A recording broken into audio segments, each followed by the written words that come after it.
Hello guys! Magandang araw! Narito mong muli si Nanay Lala in New Zealand. At sa video na to ay sasagutin ko yung napakaraming tanong kung paano nga daw ba mag-apply bilang dairy farmer dito sa New Zealand at gusto daw nilang mag-apply. At ito ay aking sasagutin sang-ayon sa aking nalalaman. Una, kailangan mong makahanap ng accredited employer dito sa New Zealand na handang magbigay sa iyo ng job offer. Kapag mayroon ka na nito, saka ka maaring mag-apply ng tamang work visa. Karamihan sa mga employer na naghahanap gusto nila yung may 2 years experience at isa din ito sa mga requirements sa immigration.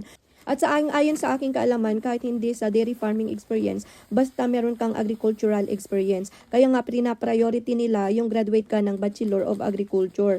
Mahalaga rin na marunong kang makipag-usap sa English.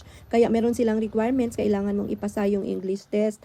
Dapat ikaw din ay physically fit, malinis na police record at pumasa ka dapat sa medical examination. Pero isa sa malaking katotohanan, napakahirap maghanap ng trabaho ngayon dito sa New Zealand dahil kahit yung mga nandito locals o kahit yung mga may work visa na nandito na sa New Zealand, nahihirapan pa rin silang makahanap ng trabaho. Kaya swertehan lang talaga.